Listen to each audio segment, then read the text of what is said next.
62ನೇ ವರ್ಷದ ಸಂದರ್ಭದಲ್ಲಿ ಒಬ್ಬರಿಂದ ಒಬ್ಬರಿಗೆ 60 ವರ್ಷ ಗುರುಗಳಿಗೆ ತುಂಬಿಟ್ಟವೆ ಅಂತ ಗುರುತಾದ ಮೇಲೆ ಒಬ್ಬೊಬ್ಬರೇ ಮಾತಾಡಿಕೊಂಡು ಅದೆಲ್ಲ ಭಕ್ತರಿಗೆ ತಿಳಿದು ಕೊನೆಗೆ ಗುರು ಪರಂಪರೆಯ ಷಷ್ಠಬ್ದಿ ಕಾರ್ಯಕ್ರಮವನ್ನು ಶಿಷ್ಯರಾದಂಥವರು ಮಾಡುವಂಥದ್ದು ಕರ್ತವ್ಯ.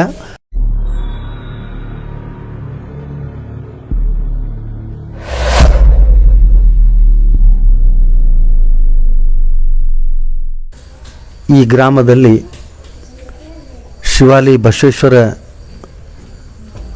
ದೇವರುಗಳ ಸನ್ನಿಧಿಯಲ್ಲಿ ಇದೊಂದು ಸರಳವಾದ ಕಾರ್ಯಕ್ರಮ. ಪ್ರತಿಯೊಬ್ಬ ಮನುಷ್ಯನಿಗೆ 60 ವರ್ಷ ತುಂಬಿದಾಗ ಷಷ್ಠಬ್ದಿ ಕಾರ್ಯಕ್ರಮವನ್ನು ಮಾಡುವಂಥದ್ದು ನಮ್ಮ ಧರ್ಮಶಾಸ್ತ್ರದ ವಿಚಾರ. ಆ ಸಂದರ್ಭದಲ್ಲಿ ಅವನ ತೂಕದ ದವಸ ಧಾನ್ಯಗಳನ್ನು, ವಸ್ತ್ರ, ಧನ ಕನಕಗಳನ್ನು ಕೊಡುವಂಥದ್ದು, ಅದು ದಾನ ಧರ್ಮ ಮಾಡುವಂಥದ್ದನ್ನು ನಮ್ಮ ಪಾಡಿಗೆ ನಾವು ನಮ್ಮ ಸೇವೆ ಅಂತ ಅಂದ್ಕೊಂಡು ನಾವು ಮಾಡ್ತಾನೆ ಬಂದಿದ್ದೇವೆ. 62ನೇ ವರ್ಷದ ಸಂದರ್ಭದಲ್ಲಿ ಒಬ್ಬರಿಂದ ಒಬ್ಬರಿಗೆ 60 ವರ್ಷ ಗುರುಗಳಿಗೆ ತುಂಬಿಟ್ಟವೆ ಅಂತ ಗುರುತಾದ ಮೇಲೆ ಒಬ್ಬೊಬ್ಬರೇ ಮಾತಾಡಿಕೊಂಡು ಅದೆಲ್ಲ ಭಕ್ತರಿಗೆ ತಿಳಿದು ಕೊನೆಗೆ ಗುರು ಪರಂಪರೆಯ ಷಷ್ಠಬ್ದಿ ಕಾರ್ಯಕ್ರಮವನ್ನು ಶಿಷ್ಯರಾದಂಥವರು ಮಾಡುವಂಥದ್ದು ಕರ್ತವ್ಯ. ನಾವೆಲ್ಲ ಮಾಡಬೇಕು ಅನ್ನುವಂಥ ವಿಚಾರವನ್ನು ಆ ಎಲ್ಲ ಸದ್ಭಕ್ತರು ವ್ಯಕ್ತಪಡಿಸಿ ಶ್ರೀಮಠದಲ್ಲಿ ಒಂದು ಮೀಟಿಂಗನ್ನು UB ಬಣಕಾರ್ ಸರ್ ಅವರ ನೇತೃತ್ವದಲ್ಲಿ ಕರೆದರು.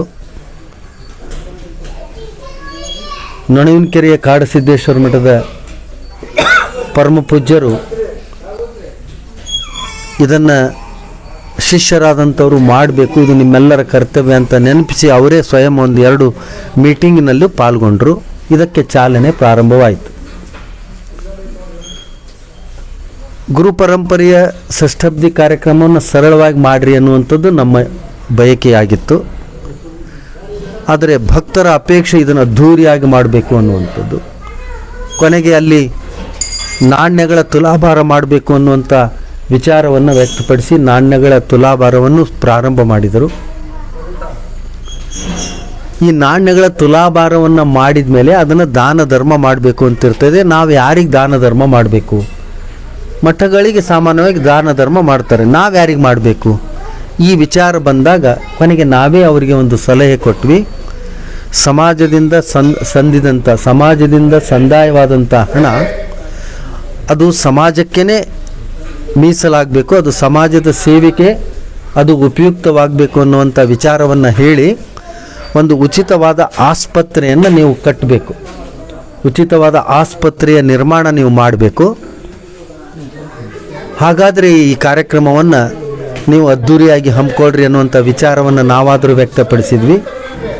ಎಲ್ಲರೂ ಸಹರ್ಷದಿಂದ ಸ್ವೀಕರಿಸಿದರು. ಕೊನೆಗೆ ಈ ಕಾರ್ಯಕ್ರಮಕ್ಕೆ ಚಾಲನೆ ಸಿಕ್ತು. ಹಿರೇಕೆರೂರು ತಾಲೂಕಿನ ಪ್ರತಿಯೊಂದು ಗ್ರಾಮಕ್ಕೂ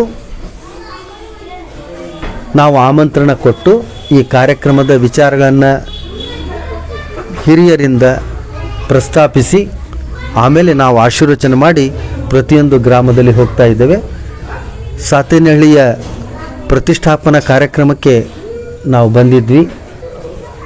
ಮಡ್ಲೂರಿನ ಪರಮ ಪೂಜ್ಯರ ಆಮಂತ್ರಣ ಮಾಡಲಿಕ್ಕೆ ಬಂದಿದ್ವಿ. ಇದು ಸಮೀಪದ ಗ್ರಾಮ, ಇಲ್ಲಿ ಹೋಗೋಣ ಅಂತ ಮತ್ತೆ ಬಂದ್ವಿ.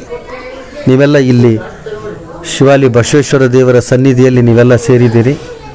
ಆ ಉಚಿತವಾದ ಆಸ್ಪತ್ರೆ ಅಂದರೆ ಏನು? ಕೆಲವರಿಗೆ ಜಿಜ್ಞಾಸೆ. ಅದನ್ನು ವಾರಕ್ಕೆ ಒಂದು ದಿನ ತೆಗೆದಿಡ್ತೇವೆ. ತಜ್ಞ ವೈದ್ಯರನ್ನು ಕರೆಸ್ತೇವೆ.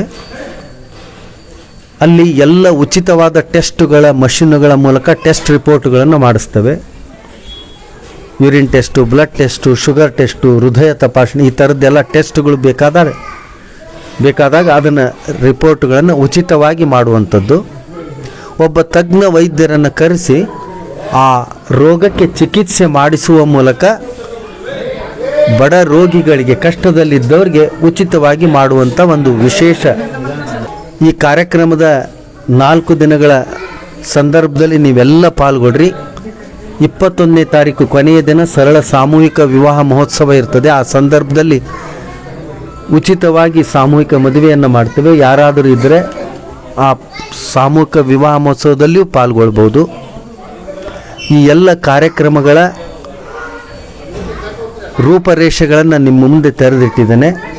ನಿಮ್ಮೆಲ್ಲರ ತನು ಮನ ಧನಗಳ ಸೇವೆಯನ್ನು ಸಮರ್ಪಣೆ ಮಾಡುವ ಮೂಲಕ ಒಂದು ಕಡೆಗೆ ಕಾರ್ಯಕ್ರಮವನ್ನು ಯಶಸ್ವಿಗೊಳಿಸಿರಿ. ಇನ್ನೊಂದು ಕಡೆಗೆ ನಾವೇನು ಸಂಕಲ್ಪ ಮಾಡಿದ ಒಂದು ಉಚಿತವಾದ ಆಸ್ಪತ್ರೆಯನ್ನು ಕಟ್ಟಬೇಕು ಅಂತ ಆ ಸಂಕಲ್ಪಕ್ಕೆ ನೀವೆಲ್ಲ ಕೈ ಜೋಡಿಸ್ರಿ ಅನ್ನುವಂಥ ವಿನಂತಿಯನ್ನು ಈ ವೇದಿಕೆಯ ಮೂಲಕ ಮಾಡಿಕೊಂಡು ನಿಮ್ಮೆಲ್ಲರ ಬದುಕಿಗೆ ಮಂಗಲ ಕೋರಿ ಇವತ್ತಿನ ಈ ಸಂಕ್ಷಿಪ್ತ ವಿಚಾರಕ್ಕೆ ವಿರಮಿಸ್ತೇವೆ. ಓಂ ಶಾಂತಿ ಶಾಂತಿ ಶಾಂತಿ.